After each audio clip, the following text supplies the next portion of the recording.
बोलो जयकारा बोल मेरे श्री गुरु महाराज की जय। श्री सतगुरुदेव भगवान की जय। सौभाग्यशाली गुरुमुखो, आज प्रातःकाल भारतवर्ष के समय अनुसार हमारे प्राणधन श्री श्री 108 श्री हजूर सतगुरुदाता दयाल जी महाराज स्पेन के मलागा शहर पहुँचे। वहाँ से आप सभी गुरुमुखों के लिए प्यार भरी शुभ आशीर्वाद भी।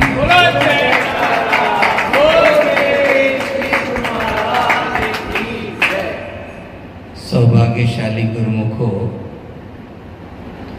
हम वास्तव में कितने भाग्यशाली हैं जो हमें वक़्त के संत महापुरुषों की पावन सुसंगति प्राप्त हुई है और समय ब समय उनकी पावन आशीर्वादों से वो हमें कृतार्थ करते रहते हैं और जो हमें सच्ची अपनी चीज़ है उसकी भी पूर्ति होती रहती है। अभी हमने सबने वाणी में श्रवण किया कि तेरी है अपनी चीज़। तेरी वास्तव में जो अपनी चीज़ है वो क्या है? आज आम दुनिया को वास्तव में पता ही नहीं है कि मेरी अपनी चीज़ क्या है, मेरा अपना काम क्या है। हर कोई अपने हिसाब से दुनियावी कामों को अपना काम समझकर व्यस्त लगा पड़ा है। जिससे भी पूछो बहुत काम है, मुझे बहुत काम है, मैं बहुत बिजी हूँ। काम में सारा दिन लगा रहता है और अंत में फिर उन्हीं के मुख से सुनाई देता है कि ये सब कुछ किया धरा व्यर्थ चला गया, मेरे को तो कुछ हाथ ही नहीं है। संत महापुरुष फरमाते हैं कि तेरी अपनी चीज़ वास्तव में क्या है। अगर संसार को पता ही न हो कि मेरी वास्तव में अपनी चीज़ क्या है तो सच बताओ उसकी सारी दौड़ धूप व्यर्थ नहीं चली जाएगी। संत महापुरुष एक बहुत सुंदर प्रसंग सुनाते हैं। एक जगह एक अंधी बुढ़िया हाथ की चक्की चलाकर गेहूं पीस रही थी। अब उस बेचारी को सूरदास होने की वजह से नज़र तो पड़ती नहीं थी। उसने हाथ के इशारे से गेहूं के दाने लेके बीच में डालती, चक्की चलाती, आटा बाहर निकलता, मगर पास में कुतिया बैठी हुई थी। वो कुतिया आटा खाती जा रही थी। इसे पता तो चल नहीं रहा था। जब उसको 2-3 किलो गेहूं जो मिला हुआ था उसने सारे के सारे दाने डाल दी और चक्की चला चला कर उसने खुश हो गई कि आज मेरी मेहनत पूरी हुई, अब आटा सोर लो। हाथ लगाए तो आटा एक कण भी नहीं है। चिल्लाने लगी तो किसी ने उसे कहा, माँ तू गलत नहीं है, तूने मेहनत की है, तूने गेहूं भी उसमें डाला है, चक्की चलाई भी है, उसमें से आटा निकला भी है। बोले फिर गया कहाँ? बोले पर मुझे ये पता नहीं चला। कहाँ गया? बोले तू पीसती जा रही थी, वहाँ एक कुतिया बैठी थी, वो सब खाती जा रही थी, तेरा एक कण भी नहीं बचाया उसने। वैसा ही हाल सारे संसार का है। मेहनत सब कर रहे हैं, न केवल शारीरिक बल्कि मानसिक परिश्रम भी इतना कर रहे हैं कि सारा दिन उनको अपने लिए भी समय नहीं। अपना काम तो हकीकत में आत्मिक काम होता है, वो तो बहुत दूर की बात है, पर स्वयं अपने लिए भी उनको समय नहीं मिलता, इतना कार्य में व्यस्त है। संत महापुरुष फरमाते हैं, राम सिमर यही तेरो काज रे।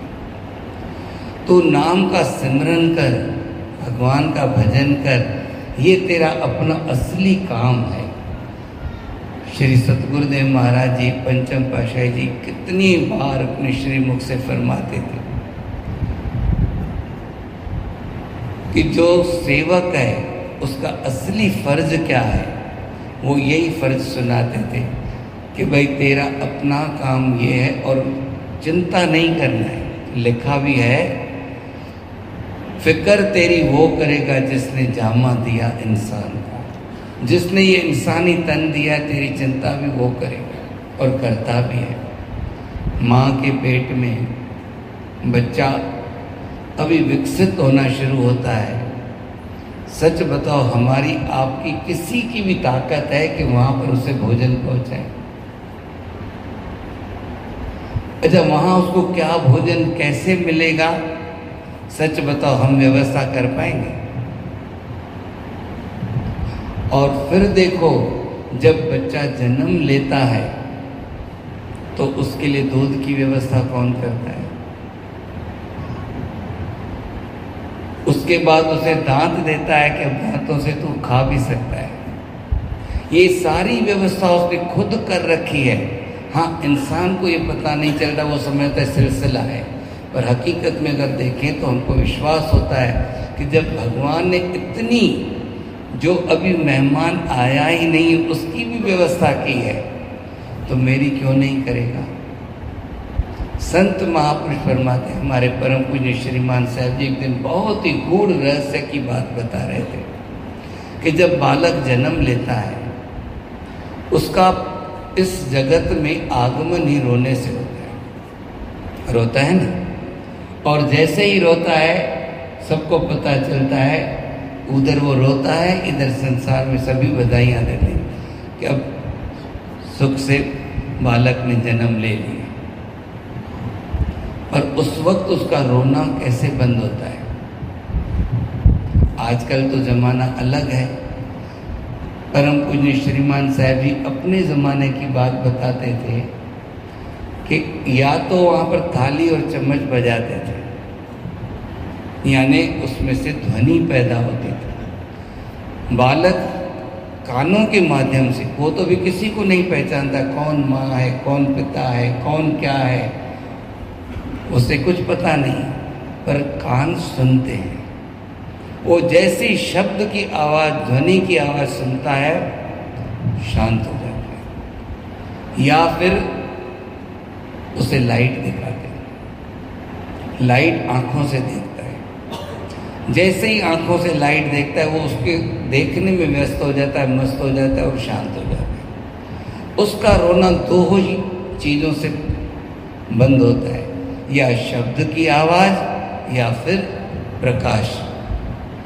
श्रीमान साहब जी फरमाते थे, ये इंसान को इंडिकेशन है कि तेरी जो आत्मा परेशान हो रही है, तो जो आत्मिक तौर पर परेशान है, उसको शांति कैसे मिलेगी? या तो नाम की धुन सुनने से। जैसे भी भजन में भी सुना ना, ऐसा कोई मुझे रास्ता बता दे कि मैं अकेले बैठकर तेरा भजन करूं। ये गुरुमुख की मांग कब निकलती है? जब उसे सच्चा सत्संग मिलता है। नहीं तो भगवान से भी आके तो इंसान पदारथ ही मांगता है। और जब उसकी समझ बढ़ती है तो क्या मांगने लगता है? गुरु महाराज जी मुझे ऐसी आशीर्वाद करो कि मैं एकांत में बैठकर अपनी आत्मा के कल्याण के लिए भजन सिमरन करूं। या फिर दोनों आँखों के बीच में, जैसे भी भजन में सुना, वाणी में, बैठक भी उसकी है नैनों के बीच अनुपम अवस्था में वहाँ पर विराजमान है, दोनों आँखों के मध्य में। तो अपनी सुरती को वहाँ जोड़ के तो देख, और जैसे ही ये सुरती वहाँ से जुड़ती है, वैसे ही अपने आत्मिक तृषा शांत होने लगती है। कितनी भी भूख हो, हम समझो 4 रोटी भी खा जाएं, इतनी भूख है, पर 4 रोटी एक साथ थोड़ी जाती है। एक एक कौर हम लेते हैं, धीरे धीरे धीरे धीरे तृप्ति का अनुभव होता चला जाता है, स्वाद मिलता जाता है, और साथ साथ में पेट भी भरता चला जाता है। उसी प्रकार सत्संग से, सेवा से, सिमरन से ये चीज़ें हमारे अंतर मन को धीरे धीरे धीरे धीरे तृप्त करती चली जाती और फिर उसका जीवन एक आला दर्जे का जीवन हो जाता है। ऐसे गुरुमुख हुए हैं। आप देखो, ध्रुव भगत था तो बेचारा छोटा, 5 साल की उम्र थी उसकी, और उस उम्र में उससे दिल को ठेस लगी। अपने पिता की गोद में जाके बैठ रहा था। उसकी 2 माएँ थी, एक तो सगी माँ थी, एक सौतेली माँ थी। उसने उसे हाथ से पकड़कर उठा दिया। इस पर मेरे बेटे का अधिकार है। उत्तम का, उसका नाम था उत्तम। अगर तुझे इस गोद में बैठना था तो मेरी कोख से जन्म लेता। इतने तक उसने कटु शब्द कह दिए। बालक तो छोटा था पर मन में उसने बात ले ली। रोता रोता आया अपनी माँ के पास। उसकी माँ ने उसे समझाया, बेटा अगर तुझे अपने पिता की गोद में बैठना है तो तू इस पिता को क्या, हमारे जो परम पिता परमात्मा उनकी गोद में बैठ। बोले वो कहाँ है? अब क्या बताए? बोले वो तो यत्र तत्र सर्वत्र है। कैसे मिलेंगे? बोले अकेले एकांत में जाके उनकी याद में बैठ, आंसू बहा। बोले फिर वो मिल जाएंगे, उनकी गोद में बैठना। उसने कहा कि मैं अभी जाता हूँ। उसी को अब इसे कुछ पता नहीं था कि संसार क्या है, राज्य क्या है, पर पिता तो पिता था। उसका तो अपना ही बेटा था ना। माँ सौतेली थी, पिता तो अपना था ना। उसको बहुत दुख हुआ। उसने वहीं से बुलाना शुरू किया, आ मैं तुझे बिठाता हूँ। अरे नहीं बेटा, कहने लगा अभी मैं जाने लगा हूँ तो पिता भी बुला रहा है। जब आगे गया तो उससे फिर संदेशा मिला, तुझे आधा राज अभी से लिखा पढ़ी करके दे देता हूँ, तो उधर मत जा, इधर आ जा। पर इस वक्त इसने वो कुछ सोचा जो आज आम दुनिया नहीं सोचती। आप गुरुमुख सोचते हो। कहने लगा अभी तो मैं भजन करने के लिए, भगवान को प्राप्त करने के लिए जा रहा हूँ तो आधा राज ऐसे ही मिल रहा है। अगर मैं उनको देख लूँगा, उनकी संगत हासिल कर लूँगा तो मुझे क्या मिलेगा। कई कहते हैं निकल रहे थे, कोई ग्राहक आ गया। कई कहते हैं ऐसे कर रहे थे कि ऐसा। अरे जब निकल रहे थे तो भगवान भेज रहा है, निकल आते तो कितना देता। जिनका ऐसा विश्वास है वो वाकई हर वक्त दोनों हाथों में लड्डू कमा लेते हैं। भजन सिमरन का भी आनंद ले लेते हैं, सत्संग का भी आनंद ले लेते हैं, और भगवान उनको फिर उनका प्रारब्ध उनके घर भी पहुंचाता है। जब ये सब तब होता है जब इंसान को ये, अब वो जैसे ही गया, नारद मुनि मिल गए। नारद मुनि को भी भगवान ने भेजा कि इसको गुरु मंत्र तो बताओ जिसकी वो कमाई करे। उसने भी समझाया कि तू बालक है, छोटा है, जंगलों में कहाँ रह पाएगा, चल मैं तेरे पिता को बोलता हूँ। बोले उसने तो मेरे को खुद ऑफर किया है। बोले पूरा राज भी दिला देता हूँ। बोले पर मुझे कुछ नहीं चाहिए, मुझे तो आप ही रास्ता बताओ। जैसे भी भजन में सुना ना, दृढ़ निश्चय के साथ, मुझे और कुछ नहीं, बस ये बताओ कि मैं भजन कैसे करूं। ये गुरुमुख के हृदय की मांग होती है। भजन नहीं बोल जो कर, किस्मत लिखने वाले करतार यही लिखना। हर चीज उसमें ये लिखी है, मेरे हाथों में सेवा लिखना, पैरों से कुटिया ना लिखना। उनके अंतर मन में इतनी लगन होती है, हर चीज वो सतगुरु से जोड़कर सतगुरु का प्यार पा लेते हैं। जब भजन में बैठ गया और उसकी सुरती लग भी गई, और जब सुरती लगने के बाद जब भगवान का दर्शन हुआ तो भगवान खुद बोलता है जो मांगना है मांगे, कुछ नहीं मांगे। कितनी उसे तृप्ति मिली। आज संसार सारा दिन मांग रहा है, ये चाहिए, ये चाहिए, ये चाहिए, और मांग पूरी नहीं होती। और उनको भगवान आगे से कह रहे हैं जो मांगना है मांग ले। पर वो कह रहे भगवान मुझे कुछ नहीं चाहिए। इतनी मानसिक तृप्ति मिल जाती, आत्मिक तृप्ति मिल जाती और आत्मा उसकी शांत हो जाती। इसलिए गुरुमुखो हमारा भी परम सौभाग्य है कि श्री गुरु महाराज जी हमें याद फरमाते हैं। जहाँ जाते हैं पहले तो गुरुमुखों से यही हाल हवाल पूछते, कैसे हो, सब खुश राजी बैठे हो।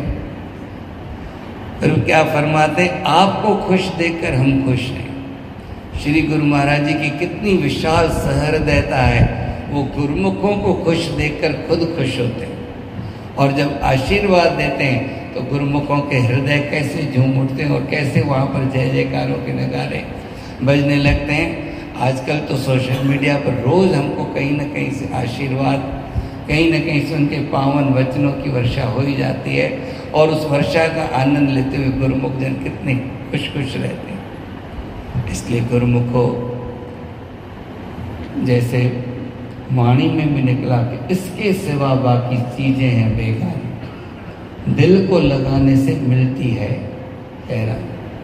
संसार से जितना भी दिल लगाएंगे अंत में हैरान परेशान तो होना ही पड़ेगा। संत सतगुरु कहते हैं तो हैरान परेशान नहीं तो आनंद का भंडार बन।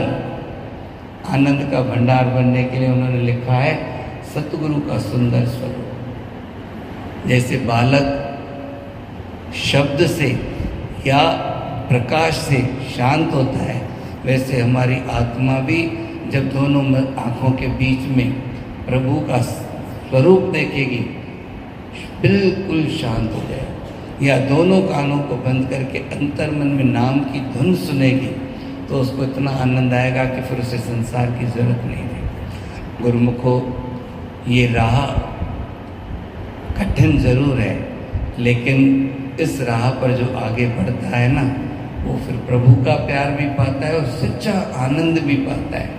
उस जैसा शहंशाह कोई भी नहीं है। शहंशाह उसको कहना चाहिए जिसको कोई इच्छा नहीं है। लिखा भी चाह गई चिंता गई। चाह चली गई तो चिंता चली जाती है ना। जब तक कोई इच्छा होती है तो चिंता लगी रहती है। चाह गई चिंता गई, मनुआ बेपरवाह, फिर मनुआ बेपरवाह हो जाता है। जब तक हम किसी के लिए सोचते हैं इसको खुश करूं, इसको ऐसा करूं, और जब कहते छोड़ दो, मानसिक तौर पर टेंशन फ्री कौन हो जाता है? हम हो जाते हैं ना। तो जब तक चाहता है तब तक चिंता रहेगी ही रहेगी। फिर आप कहोगे इसका मतलब ये सब छोड़ दें। महापुरुष कहते काम कर, काम का फल भी ले, पर दिल में चाह मत रख। चाह गई चिंता गई, मनुआ बेपरवाह, जाको कछु न चाहिए सोई शहनशाह। जिसको कुछ नहीं चाहिए सच्चा शहनशाह तो वो। इसलिए गुरुमुख को हमें सतगुरु शहनशाह बनाने के लिए आए हैं। उनकी हार्दिक अभिलाषा है कि हमारे गुरुमुख ऐसे बने जो उनके उठत सुखिया बैठत सुखिया, भव नहीं लागे जहाँ ऐसे भी उठते बैठते सोते वो सुख का सांस लेते हैं। आगे फरमाते हैं रंग रंगीली रचना है माया काल की, सुरती न फंसा इसमें मर्जी है दयाल की। श्री आनंदपुर में बहुत सुंदर सुंदर पार्क सजे हुए। उन पार्क में बीच बीच में दोहे लिखे। उन दोहे का मतलब ये है कि फूल सजे हैं, इनको देखो मगर तोड़ो नहीं। संसार की भी रचना रंग रंगीली है, इसको देखो मगर इसमें फंसना नहीं। संसार सारा इसी में फंसकर अपने मूल मकसद से दूर हो गए। एक बार एक रसोइया था, खाना बनाना जानता था। किसी सेठ के पास गया कि मुझे नौकरी की ज़रूरत है, आपको रसोई की ज़रूरत हो तो मैं आपके घर पे काम कर लूँगा। उसने उसे काम पे रख लिया, पगार तय की, उससे सब कुछ पूछा तो उससे पूछता है तुझमें कोई ऐब तो नहीं है? उसने कहा और तो कुछ ऐब नहीं है, पर कभी कभी कुछ चीज़ भूल जाता हूँ डालना। उसने दिल में सोचा, सेठ ने, ये तो रोज का काम है, हर किसी से कुछ हो जाता है कभी, ये तो कह रहा है कभी कभी कुछ भूल जाता हूँ। बोले कोई बात नहीं। जब वो उसके घर आके खाना बनाने लगा, खाना इतना लजीज बनाया उसने, उंगलियां चाटते रहा। 2 दिन 4 दिन 8 दिन बीते, रह नहीं पाया। उसने अपने दोस्तों की महफिल बुलवाई कि मेरा रसोइया इतना अच्छा खाना बनाता है, आज आओ और उसके हाथ का बना खाना खाओ। इसको मेनू दे दिया। मेनू में पुलाव भी था, पनीर भी था, छोले भी थे, आलू भी थे, और भी चीज़ें थी। सब कुछ बना के इसने रख दिया। जब उसके दोस्त आए, सब खाने बैठे, तो कहने लगे ये सब्जियां हैं, सब चावल का है। बोले ये है ना। वो पतीला खोला तो उसमें सिर्फ पानी तैर रहा था, पानी के ऊपर घी तैर रहा था। अरे भाई इसमें बोले सर मैंने आपको कहा था ना, कभी कभी कुछ डालना भूल जाता हूँ, लगता है इसमें मैंने आज चावल ही नहीं डाले, चावल डालना भूल गया। वो कहने लगा अकल के धनी, बना क्या रहा था? बोले चावल। बोले क्या डालना भूल गया? बोले चावल ही डालना भूल गया। आज सारे संसार की हालत ये है, पाने के लिए सुख को, सुखदायी वस्तु को ही डालना भूल जाते। सच बताओ, सवेरे से लेकर रात तक हमारी दिनचर्या क्या होती है? आप कोई भी अच्छा काम करते हो तो मुहूर्त निकलवाते हो ना, कि नहीं? निकालते ना। किस घड़ी में अच्छा मुहूर्त है तो हम ये काम शुरू करें। सच बताओ, प्रातः काल के समय को शास्त्रों में क्या लिखा हुआ है? ब्रह्म मुहूर्त लिखा है कि नहीं? जो काम ब्रह्म मुहूर्त में होता है वो अगर देखा जाए तो उस समय पूरे दिन का वो सबसे शक्तिशाली समय रहता है, सबसे शांति वाला समय रहता है। हम अपने दिन की शुरुआत कहाँ से करनी चाहिए? ब्रह्म मुहूर्त से करनी चाहिए। और जो ब्रह्म मुहूर्त में उठकर अपने प्रभु के भजन बंदगी का आनंद लेता है, उसका तो फिर सारा दिन नहीं पर सारा जीवन सुख में बीतता है। हम बाहरी काम मुहूर्त देख के करते हैं, पर अपने लिए जो भगवान ने ब्रह्म मुहूर्त बना दिया है उसको सोते सोते गुजार देते हैं। पर आज कई गुरुमुख जाग गए हैं। मुझे ऐसे ऐसे फोन आते हैं, और न केवल भारत से बल्कि विदेशों से भी आते हैं। मैं इतने बजे उठकर इतनी देर भजन सिमरन में बैठता हूँ, मैं इतनी देर यहाँ पर बैठता हूँ, आगे के मिली में क्या करूँ? कई गुरुमुखों ने ग्रुप बनाए हुए, 2 घंटे रोज जपने के बाद वो टिक करते हैं कि हाँ हमने 2 घंटे का नाम सिमरन कर लिया। कई तो 3-3 घंटे तक भी बैठते हैं। गुरुमुख को ये चीज़ें कब मिलती हैं? जब सत्संग से जुड़ता है इंसान। सच बताओ, हमारे को यार दोस्त भी मिलते हैं। कभी किसी ने मेरे को आत्मिक उन्नति के लिए सलाह दी है? व्यापारी भी मिलते हैं। किसी ने कभी आत्मिक उन्नति का राज समझाया है? अपने रिश्तेदार भी मिलते हैं। एक संत सतगुरु वो हमें वास्तविकता का बोध कराते हैं कि तेरी अपनी चीज क्या है। इसलिए गुरुमुखो, आप सचमुच भाग्यशाली हो जिनको ये समझ भी मिली है, साधन भी मिला है, और सहारा देने के लिए सतगुरु की कृपा का हाथ भी मिला है। हम भी पूरी लगन से, दिल व जान से सत्संग सेवा सिमरन की घुट्टी पीकर स्वस्थ रहे, मस्त रहे और प्रभु के आनंद में मस्त रहे। इसलिए गुरुमुखो, जो गुरुमुख अपना नित्य नियम ब्रह्म मुहूर्त से उठकर भजन सिमरन फिर सत्संग सब खुराक लेके करता है, उसका तन भी, उसका मन भी और उसकी आत्मा भी शांत स्वरूप जो है आत्मा, सुख और शांति का स्वरूप बनकर सच्चा आनंद लेने लगती है। और उसका जीवन भी इस संसार में आना धन्य बन जाता है, जैसे आप सबका गुरुमुखों को धन्य बना हुआ है। और जल्द ही हर एक गुरुमुख के हृदय में भी जिज्ञासा है कि श्री सतगुरुदेव महाराज जी के दिव्य दर्शन भी हों। वो घड़ी भी नज़दीक आएगी, हमें भी संदेश आएगा कि श्री गुरु महाराज जी यहाँ पर कृपा करने वाले। बोलो जय।